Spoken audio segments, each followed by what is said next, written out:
অনেকেই বলেন সৌদি আরব থেকে ফাইনাল এক্সিটে দেশে গিয়ে অথবা কোনো কারণে দেশে গিয়ে কারা কারা সৌদি আরবে আসতে পারবেন, এই বিষয়টা আজকে আপনাদের সাথে ক্লিয়ার করব। প্রথমেই বলে নিই, যাদের একামা এক্সপায়ার, অর্থাৎ আপনার একামা হয়নি অথবা আপনার একামা রিনিউয়াল করেননি, একামার মেয়াদ শেষ হয়ে গেছে, সেক্ষেত্রে যদি আপনি দেশে যান, যেই কোনোভাবে দেশে যান, সেক্ষেত্রে আপনি আবার আসতে পারবেন কিনা। সেক্ষেত্রে আপনি আসতে পারবেন যদি আপনার নামে কোনো মামলা না থেকে থাকে। এবং যারা নতুন এসেছেন, অনেকেরই দেখা যায় যে নতুন আসার পরে একামা হয় না, একামা মালিক করে দেয় না, 3 মাস 4 মাস থাকার পরে আপনি দেশে চলে যান, সেক্ষেত্রেও আপনি আসতে পারবেন যদি আপনি এয়ারপোর্ট প্রিন্ট তুলে দেখেন আপনার নামে কোনো মামলা নেই, অর্থাৎ 900 অথবা 700 সিরিয়ালের কোনো মামলা নেই।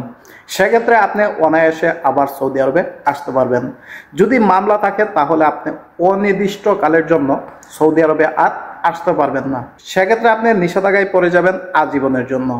এখন কথা বলবো যাদের নামে হুরুপ আছে, টার্মিনেট প্রাপ্ত, কফিল বা মালিক আপনার নামে হুরুপ বা টার্মিনেট করে থাকে, সেক্ষেত্রে আপনি যেই কোনো প্রকারের দেশে যান, ফাইনাল এক্সিট নিয়ে যান, দূতাবাসের মাধ্যমে যান, যেভাবেই যান, আপনার জন্য সৌদি আরব আজীবনের জন্য নিষিদ্ধ। আপনি চাইলেও সৌদি আরবে আর আসতে পারবেন না। এখন অনেকেরই দেখা যায় যে আপনার ফাইনাল এক্সিট দেওয়ার পরে মেয়াদ থাকে 60 দিন। সেক্ষেত্রে আপনি যদি দেশে না চলে যান, 60 দিন ওভার হয়ে গেলে অটোমেটিকলি ভাবে আপনার নামে মামলা হয়ে যাবে। সেক্ষেত্রে আপনি যদি দেশে যান, সেক্ষেত্রে আপনি আর আসতে পারবেন না। তারপরও আপনি দেশে যাওয়ার পরে এয়ারপোর্ট প্রিন্ট তুলে দেখবেন আপনার নামে 900 অথবা 700 সিরিয়ালের মামলা আছে কিনা। যদি মামলা থাকে তাহলে আজীবনের জন্য আপনি নিষিদ্ধ। সেক্ষেত্রে আপনি সৌদি আরবে আর কখনোই আসতে পারবেন না।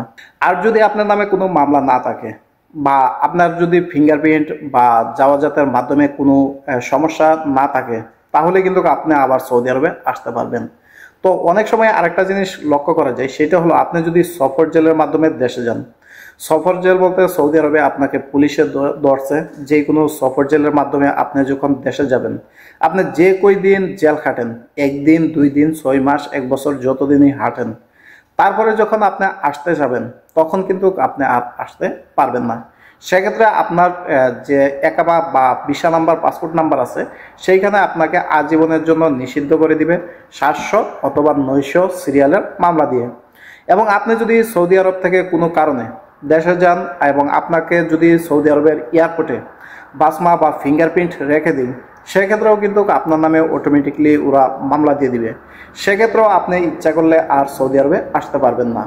আবার অনেক সময় দেখা যায় যে আপনাকে পুলিশে ধরছে কোনো অপরাধের কারণে, সেক্ষেত্রে আপনাকে 1 দিন বা 2 দিন 4 দিন জেল খাটাইছে, সেটা সফর জেল না, নর্মালিভাবে যে জেলটা আছে সেইটাতে থানা বা অন্য কোনো জেলের মাধ্যমে আপনাকে যখন হাঁটিয়ে ফাইনাল এক্সিটের পেপার ধরিয়ে দিবে, সেক্ষেত্রে আপনি যখন দেশে যাবেন তখন আপনার যে ফাইনাল এক্সিটের পেপারটা, সেইটা আপনি আরবিতে থাকবে, ইংলিশে বা বাংলায় ট্রান্সলেট করে নেবেন। সেক্ষেত্রে আপনি দেখবেন আপনার নামে কোনো মামলা আছে কিনা, অথবা আপনার জন্য সৌদি আরব নিষেধাজ্ঞা আছে কিনা, সবগুলো বিস্তারিত এখানে উল্লেখ থাকে। সেক্ষেত্রে যদি আপনার নামে কোনো মামলা না থাকে তাহলে আপনি আসতে পারবেন। আর যদি কোনো মামলা থেকে থাকে তাহলে আপনি সৌদি আরবের জন্য নিষিদ্ধ। সেক্ষেত্রে আপনি আসতে পারবেন না। এই সমস্যাগুলো বাদ দিয়ে যারা সৌদি আরব থেকে ফাইনাল এক্সিটের দেশে যাবেন বা রিএন্ট্রি বিষয়ে দেশে যাবেন, সেক্ষেত্রে আপনি পুনরায় আসতে পারবেন যদি আপনার এই যেই সমস্যাগুলো বললাম সেইটির কোনো একটি সমস্যা আপনার না থাকে। তাহলে অনায়াসে আপনি সৌদি আরব থেকে দেশে সহজেই যেতে পারবেন এবং সহজেই আসতে পারবেন নতুন করে। এবং যারা ছুটিতে গিয়ে দেশের থেকে আর আসেননি, সেক্ষেত্রে আপনার যখন ছুটির মেয়াদ শেষ হয়ে যায়, বর্তমানে নতুন নিয়ম অনুসারে 6 মাস পরে ইচ্ছা করলে আপনি আবার সৌদি আরবে আসতে পারবেন নতুন ভিসা নিয়ে, নতুন কোনো কোম্পানি বা কপিলের কাছে। সেক্ষেত্রে আপনার কোনো বাধা থাকবে না। তো আশা করি বুঝতে পারছেন কারা কারা সৌদি আরব থেকে ফাইনাল এক্সিট বা রিএন্ট্রি বিষয়ে দেশে যাওয়ার পরে আবার পুনরায় আসতে পারবেন এবং কারা কারা আসতে পারবেন না।